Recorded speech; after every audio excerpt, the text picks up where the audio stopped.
Hey, my name's Adam Liebman, and you're watching ForGuitarPlayersOnly.com.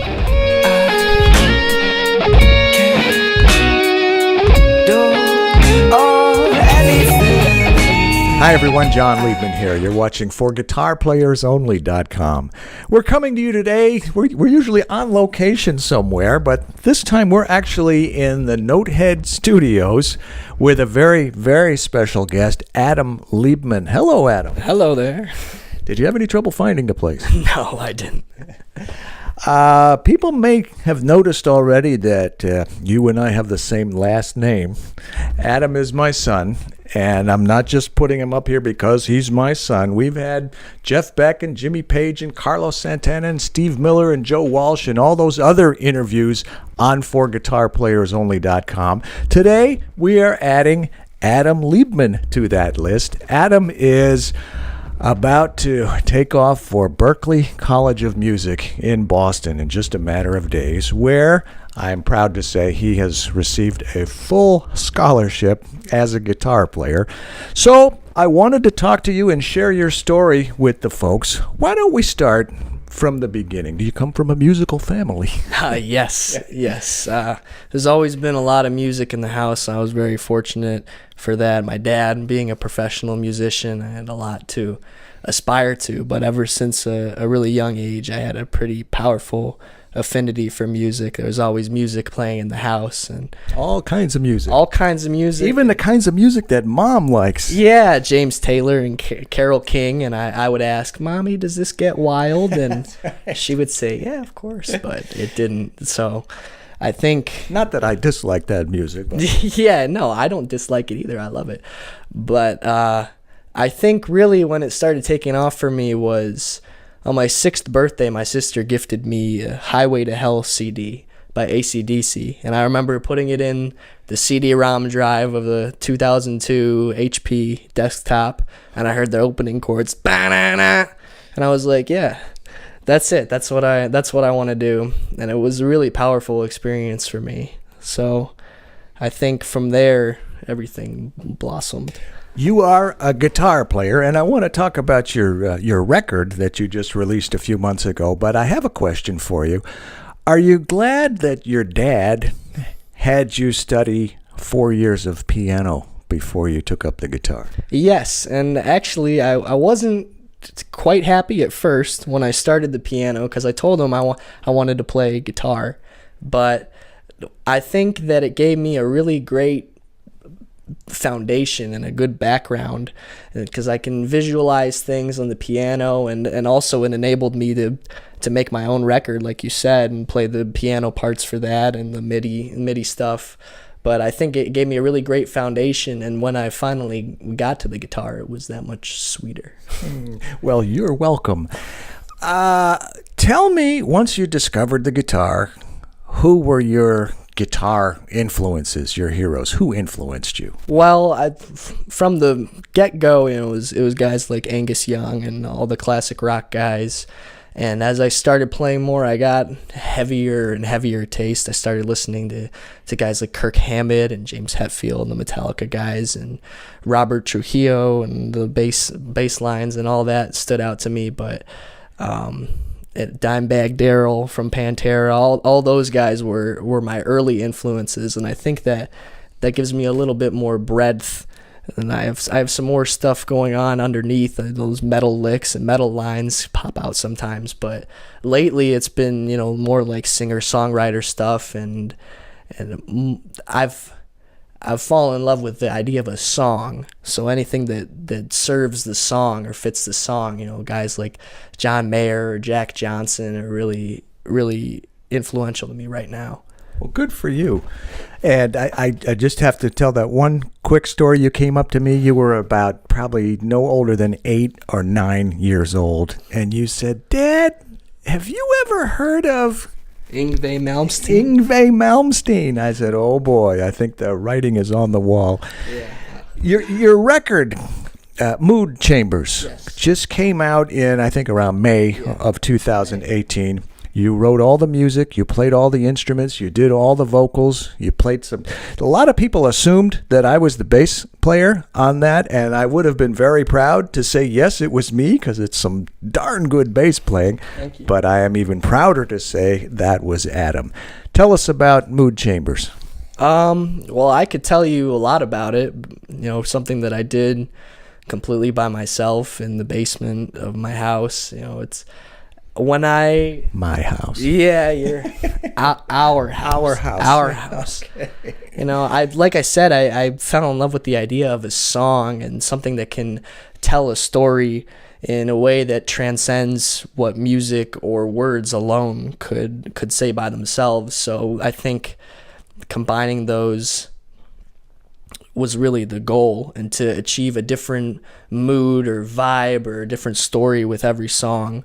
So, I just started writing songs and recording them, and I'd start with the guitar track and drum, just some rudimentary drum programming, and then I would add in the bass and the keys and all the pads and stuff and layer it up, and then I would do vocal comping, and it took a long time, because I had to do all of it myself, and then afterwards going in and mixing and finding out which plug-in sounded best for what and what. It was a big to do, but it felt really great to send it out there and say, hey, I just started monkeying around with this type of stuff, and this is the foundation of what I can do, and it only gets better from here. Yeah, I'm sure it will. Tell us about a few of the songs. You've got some different feels, different stories. Summertime, which is an upbeat, feel-good thing. Split Ends, Assuming Things, Polka Dot Jumpsuit. I know you wrote for your little niece. Yeah. What would you like to share about those or any of the other songs that are on Mood Chambers? Polka Dot Jumpsuit's definitely one of my favorites. I did write it for my niece Riley. If you're watching, stay in school.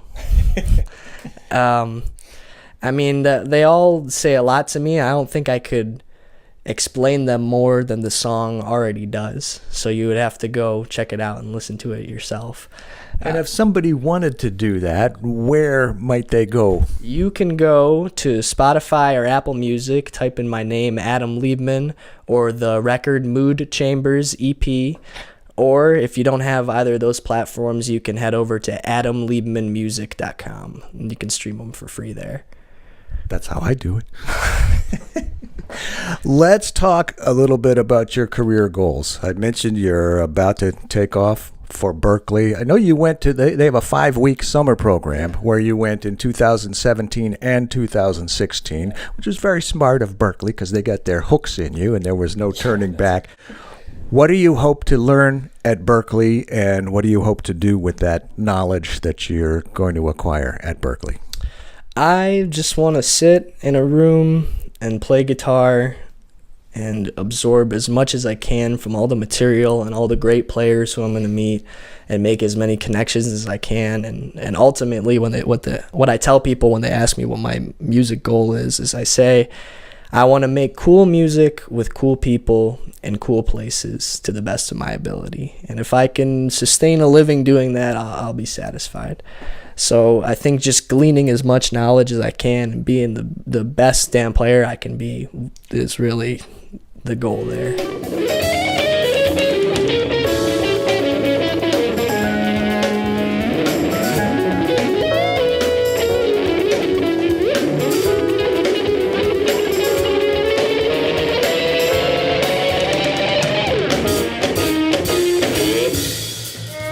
Being a young guy, if you don't mind me mentioning, you're 18 years old.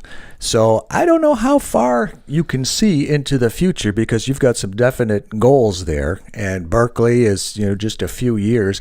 How far can you see beyond that? Is there an ultimate goal you'd like to achieve, or you just want to take the most logical next steps as they come along?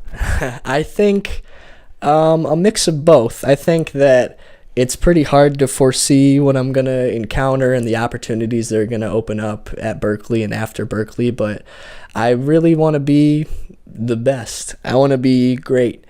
I want to practice my butt off and play as much as I can and just get better and better. And I think the artist route is a cool way to go. I'd love to make a living playing my own music and recording my own music, but if other opportunities should come up, if somebody asks me to join their band, or if I find some other players who are vocalists I really want to work with, I would be happy to take the next logical step, as you said. What about, let's talk about styles for a second, because there was a time when you were so into speed metal and heavy metal, and then all of a sudden you went to a different place on the spectrum. You got really into jazz, and guys like Joe Pass, and then kind of the fusion thing, and Guthrie Govan, and then John Mayer and the songwriters. So it's great that you have expressed an interest in so many different styles. Where are you right now? And are you, I would imagine you're open to anything and everything, but is there a particular path that you especially want to pursue style-wise while you're at Berklee? No, there isn't. I would be open to pursuing anything, but right now I'm like, as far as listening, when I take out my headphones or in the car, I'm really into like R&B type stuff, like modern R&B, a little bit older R&B. I think there's some really great arrangement and music that happens there, so I'm kind of studying that right now. But as you said, it's not just a flavor of the month kind of thing. It's what I get. It's almost like discovering something else in a whole new way when you hear a player that you hadn't heard before, or a song that you hadn't heard, a tune, some changes you hadn't heard before. It lets you see it in a different perspective. You can revisualize everything. So I think that's why I've gone through so many different tastes of music, like metal and jazz and fusion. I think it's given me all the background that I need. Yeah. Well, definitely a good foundation, and you're off to a good start. You have accomplished an awful lot, a lot more than I had accomplished when I was 18. Of course, we didn't have YouTube and all the other things, but I used to take vinyl records and pick up the tone arm and put it down to try to, then cassettes and all of that. But it doesn't mean that there's more or less talent required for either method. But what I was getting at is, with everything that you have accomplished, do you have any advice for the young up-and-coming musicians, people that really want to play guitar or really want to get into music, learn music, make a career in music? What advice do you have to share with those people? Well, something that's helped me is there's a quote from Jimi Hendrix, and I think I'm paraphrasing a little bit, but he says something to the effect of, sometimes you want to give up the guitar, sometimes you'll hate the guitar, but if you stick with it, you'll be rewarded. And I think that's really true, really powerful. Even if you're in a slump, even if you haven't come up with anything creative in a while, don't give up and don't let it go. You have to keep moving forward. You always have to be thinking about the next step and the next, where to go from here. You are a very precocious young man. Sage advice. Very big word. Yes, it is. I have kind of a signature sign-off question, and music has always been such a big part of your life, and obviously it's going to be a big part of your life for the foreseeable future, or most likely forever. But that signature sign-off question that I ask pretty much everybody is, what would you be if you weren't a guitar player? Something outside of music. I think I would have to do something creative. I don't think I could really ever have like an office job or anything. I don't think I'd be able to work for somebody for a very extended period of time. I think, I don't know, maybe like a chef or something. I've always been kind of interested in like cooking and stuff like that, or if I did have to get an office job or desk job, something with marketing. I like being creative with stuff like that. I like interpreting graphs and data, but something where I had a creative outlet. Okay. Anything. Cooking is cool, but part of cooking is cleaning up afterwards.